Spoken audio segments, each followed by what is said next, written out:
दरम्यान गोरेगावमधील पशुवैद्यकीय महाविद्यालयाच्या या धोकादायक इमारतीचा आढावा घेतलाय आमचे प्रतिनिधी श्रेयस सावंत यांनी।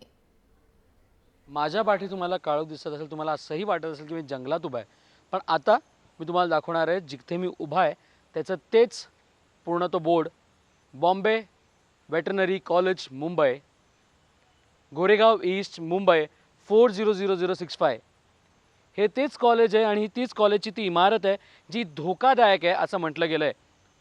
आणि ह्याचाच आढावा आता आपण घेऊया। तुम्ही बघू शकता तर इकडे इमारतीला पूर्णपणे तडा गेलेला आपल्याला दिसून येतोय।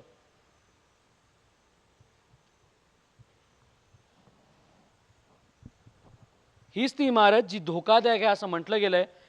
आता आपण या महाविद्यालयाच्या आत आलोय, या कॉलेजच्या आत आलोय आणि आपण त्या कॉरिडॉरमध्ये चालतोय।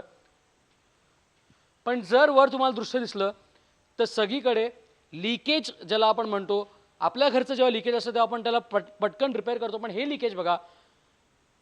इकडे काम करणाऱ्या लोकांचं असं म्हणणं आहे की जेव्हा आमच्याकडे लीकेज होतं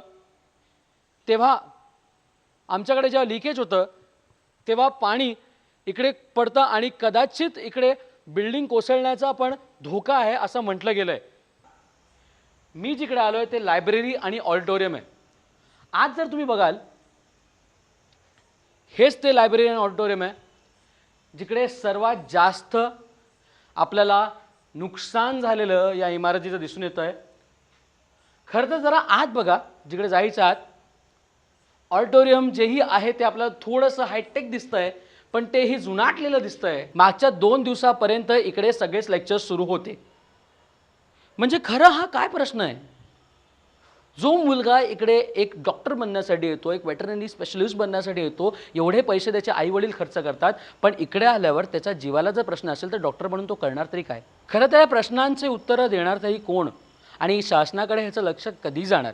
त्यासोबत या महाविद्यालयाला पाहणी करणारे आलेले लोक जी आहेत ती कधी ह्याला घेऊन सिरियस होणार आणि कधी ही जी वरवरची कामं आहेत ती पूर्णपणे करणार? मुलांचे लेक्चर्स 2 दिवसापूर्वीपासून इकडे होत आहेत। याच धोकादायक इमारतीच्या इकडे जेव्हा आपण उभे होतो तेव्हा मलाही इथे भीती वाटली इकडे उभं राहण्याची। पण हे कधी सॉल्व्ह होणार?